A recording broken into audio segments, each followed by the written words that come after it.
Welcome to The Burning of the Midnight Lamp, where we are dissecting music history, album by album, and track by track.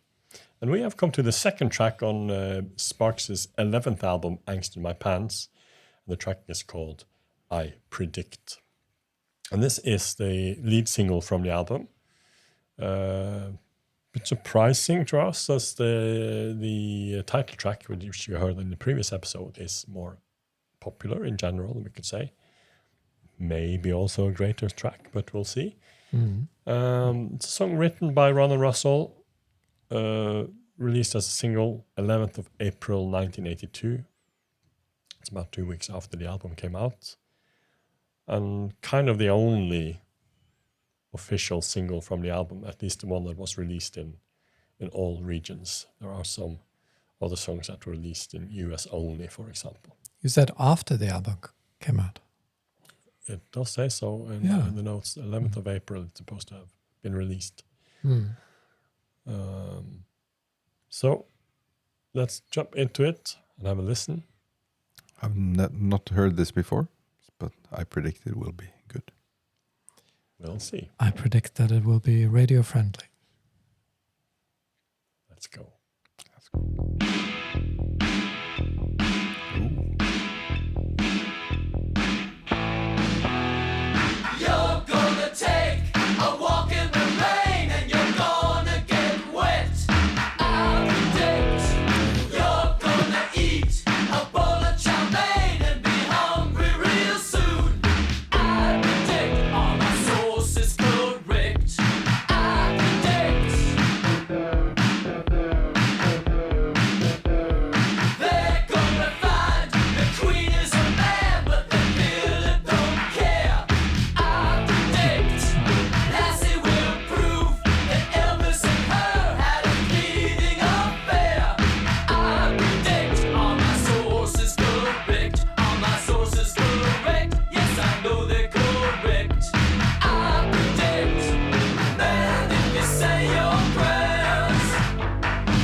Well, did it fade out? No. It didn't. No? Very bad predictions. It's a very fun lyric in the end. The whole lyrics are great. Yeah, that was obviously a single. You could imagine this being played on the radio, and it's quite catchy. It is catchy, but can we talk about a chorus in here in the traditional sense? Because this is a bit like the Angst in My Pants. It kind of just flows along. Yeah. Has a couple of breakdowns Yeah, and there's a bridge. or a bridge, Yeah, breakdown or a bridge. Yeah. yeah, Mm. It's quite repetitive musically, but they have Mm. different lyrics. And sometimes Sparks have, repetition of lyrics. hmm Yeah. But not here, so it keeps it interesting all the way. yeah. I think especially the lyrics here are lifting the song a lot. I mean, the song itself is not bad in any way, but I really love the lyrics here. All the predictions, which are either super obvious, you're going to take a walk in the rain and you're going to get wet, Yeah. Mhm. or they're just ridiculous. Lassie will prove that Elvis and the Queen had a fleeting affair. But it's a very important point, a very modern question he asks here. Are my sources correct? Oh yeah, it is. Spot on. Source criticism, 2025, that's yeah. it's a very relevant song. Yeah. And the Queen is a man. I predict somebody's gonna die, but I can't reveal who. Yeah. And of course, that the song will fade out, which he repeats promises, but it doesn't, which is just the greatest thing in the song, I think. Yeah, it's amazing. You're gonna stop having the sun, so you better get a tan now. We'll stop Saturday night, so you better have fun now. Yeah. This was a fun track. I liked it, and it's stylistically consistent with the last song, being very drum heavy, and also a bit of a woolly sound here as well, in the production wise. Yeah, you find it more darker sounding than Yeah, Womp more- the Sucker. Yeah, more Yeah. more lo-fi and Mm. muddy and not incompetent, probably intentional. Mhm. Mm. They want things to bleed into each other and make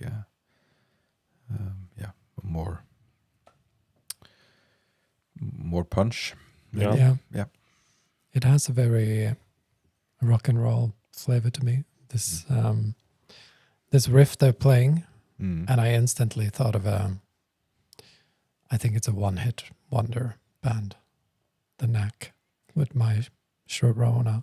Yeah, it's it's the same type of idea. Yeah, I don't know who was first, to be honest. I think the Knack is first. I think isn't that late 70s?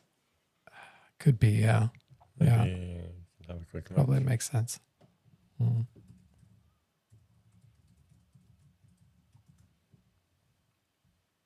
1979. Certainly looks like it. So that's a song that maybe Sparks were inspired by for once. At least it does have that same hook in the beginning there. Yeah, it has some similarities. Yeah, Yeah, the My Sharona is a bit more. It's a bit more up tempo yeah, definitely. than this one. You know the song? Or- My Sharona, yeah. yeah, Yeah. yeah. A great song. Yeah, the I predict Yes. you could change with my Sharona. Yeah, Yeah, you could. That's exactly. Yeah. It begins almost Yeah. but it ends Yeah. on a different. You mentioned, Chris, that it's similar to the first track. I'm not sure I agree there. I understand what you mean with the drums, though. Drums It's being quite- the dominant Yeah, instrument. yeah. That they definitely are. But this is clearly much more rock-oriented. Whereas the Angst in My Pants is more synth. Mm. Well, Maybe Lynchian. natural because they didn't have the band to play on it. Mm. But yeah, it's a quite simple rock song. Not a lot going on musically, but it also has some nice. I really like the bridge, or whatever we can call it. Almost feels a little bit like a chorus, but that's a very nice break. And I also like in the beginning, at the end, when they repeat the song's gonna fade, you have this sort of falling. I think it's a keyboard. Mm. Makes I this know sort what of you mean, yeah. dissonant Yeah. part there that comes in. I think that's really, really cool. That as is, well. I love that part as I'm not well. sure what it reminds me of, but it is really nice. Maybe actually something from Blade Runner. Actually, Vangelis Blade Runner has something similar tones and dissonance as that.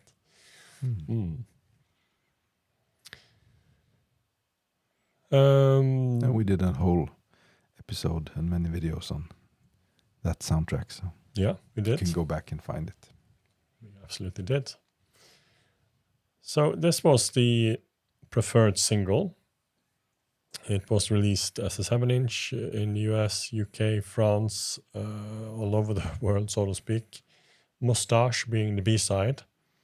The cover is basically, it's the same as the album cover, just with, I predict, a little bit zoomed in maybe, but all in all, it's the same cover, so maybe slightly uninteresting as a cover at least. There was also a 12-inch version of it released in the US, which had the same length single. The single version is 255 on the A side, and it has a club mix, which is 6 minutes long on the B side. Which is probably horrible. And it probably doesn't fade. Either. It's longer. It's twice as long, basically. Yeah. But you said the cover is uninteresting, but that the image is of course very Yeah, interesting, just of because course. it's the same. It's exactly the same. So it's not. Because it's a brilliant. Definitely. Image, As we said in the when we discussed the album in the podcast episode on that, it's probably one of the most striking images we have of all the album covers. Yeah, it's a bit surprising they didn't take more photos when they had the session. Yeah. But maybe they just did it the easy way. Yeah, Definitely the same. They the hit- same shot. They hit the right one. And it did very well. It reached number 60 on the Billboard Hot 100, which means that is their first American hit. It's the first time they reached the Hot 100 in America. And the first, Wonder Girl did chart somewhere around the US, but I don't think it had any entries on the Billboard Hot 100. So this was the biggest American hit they had to date, and a breakthrough for them, at least in a Sparks context. Of course, as we discussed many times, Sparks never had the big breakthrough where they are very well known for a lot of people, but they gained a cult following that have stuck with them since, and I wonder if some of them are watching us here as well. It was a video created for this track. We also discussed that briefly before, but it's a video that often has been misattributed to David Lynch, who did not direct this video. It's Dave Thompson in his Sparks biography claims that it was Lynch. He also writes that on the AllMusic review of the song or the album. But it was even Doug Martin who was the actual director, but he did it in the style of David Lynch, and also they used the cinematography, or the guy who does the cinematography here is Frederick Elms, who had worked closely with Lynch on The Razorhead and would later do Blue Velvet and Wild at Heart together with Lynch. So there's a Lynch connection, and maybe that has led to it being this myth that David Lynch did a Sparks music video. It does have a Lynchian feel to it. Shadowy lighting, eerie pacing, surreal nightclub ambience, and Sounds good. sounds good. Maybe we should take a look at it. I think we should.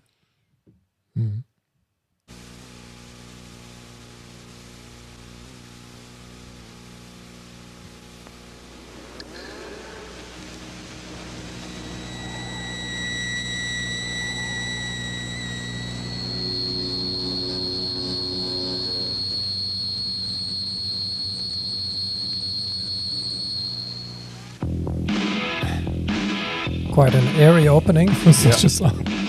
Yeah. You're gonna take a walk in the rain and you're gonna get wet.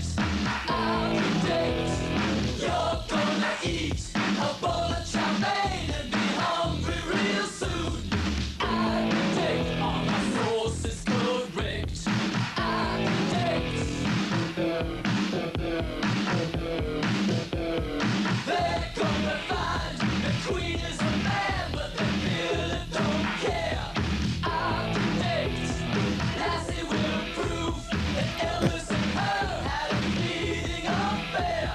I predict all my sources correct. All my sources correct. Yes, I know they're correct. I predict that if you say your prayers, you'll never lose your hair.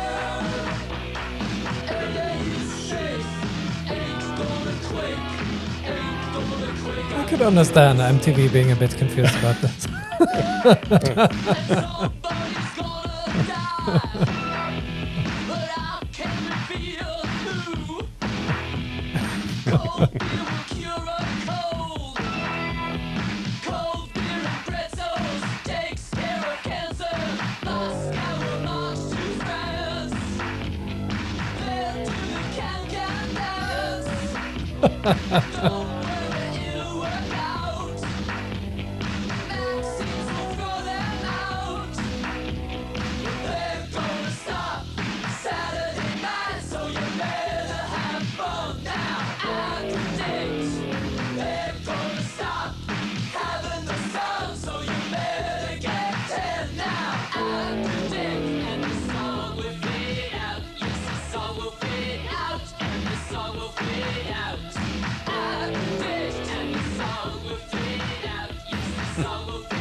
Still didn't fade out.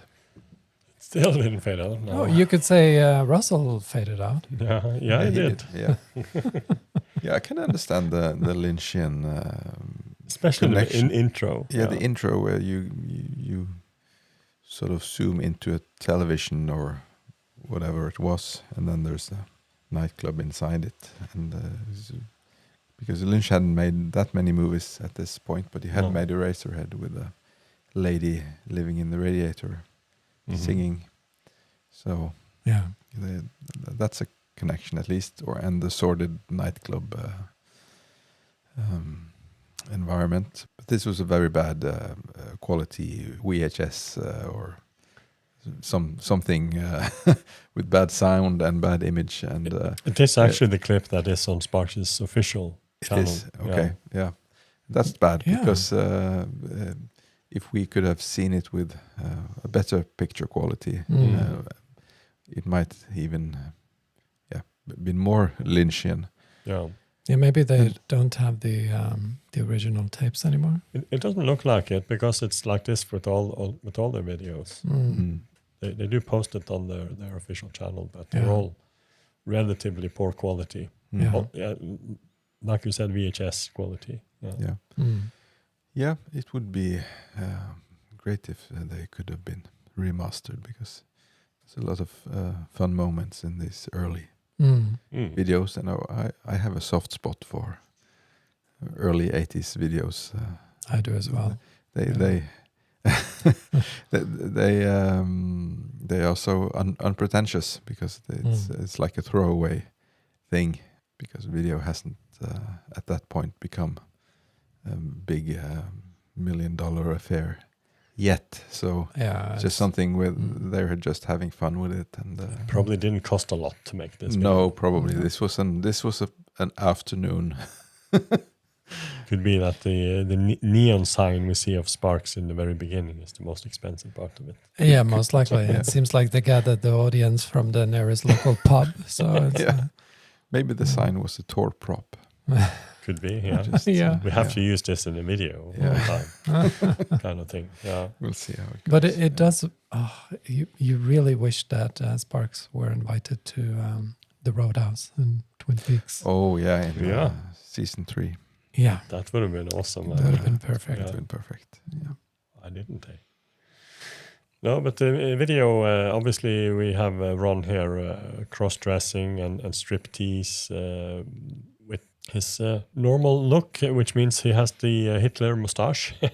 And it was all just too much for MTV. So they banned it. Maybe it would have helped if he shaved his legs for the occasion. Yeah. I was thinking we were going to say shave his mustache, but yeah. Well, that probably would have helped. That could have helped because apparently it was the sort of Nazi chick atmosphere of this club scene that MTV reacted to.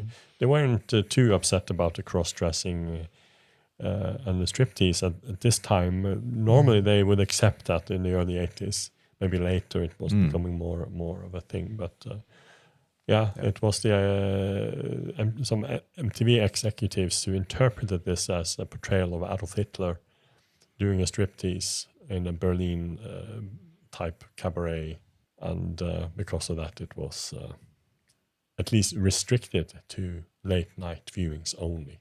It wasn't completely banned, but it severely limited its reach, and maybe the single could have done even better if it hadn't been for that. If anyone watching this or listening to this experienced this very rare video clip in the wild, so to speak, late at night at MTV in the 80s, please write something about it. A little reminiscence of this rare sighting. Would be interesting and fun to hear.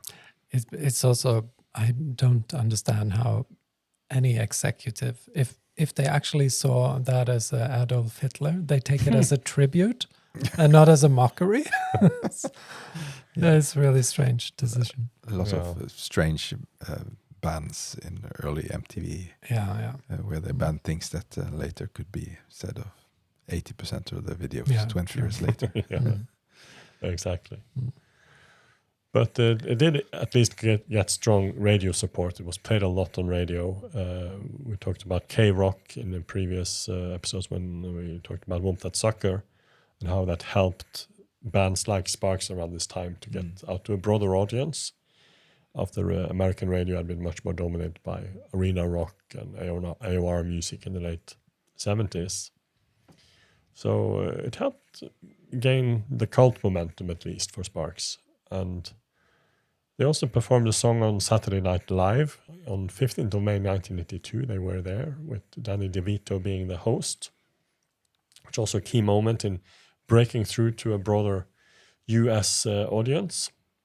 Russell, for the occasion, wore a pink glitter suit, and Ron being his deadpan normal self, you could say. And they also, on this occasion, played Mickey Mouse, which is a song that comes a little bit later on the album. So I Predict became a live staple, a lot played on their concerts around this time. Sometimes Ron recreating the striptease from the video on stage down to his underwear, often getting wild crowd reactions on that, especially on their 1982 tour. He did that. And it remained one of Sparks' best-known songs in the 1980s, actually. Probably because it was one of their few hits. Was later played quite regularly through the 80s. Sparks played quite regularly up until 1986. Then they had a long period where they didn't play much live. And since then it's been played sporadically in the early 2000s and was regularly on their set list in 2022. It was also covered twice, both on Sparks tribute albums. So Amateur Hour, which came out in 1999, was played by Collider, It's quite true to the original, so it's okay version. And in 2007, it came out on A Rainbow Over the Freeway by Imbeciles and the Poison Umbrella, a duo from Sofia in Bulgaria. All right. So really exotic. It's quite electronic and quite a quirky version, but it's okay. It's not great. It's okay, but fun. Can you just mention that name again? Imbeciles and the Poison Umbrella. That's perfect. Perfect band. Yeah, I would see them live. Yes.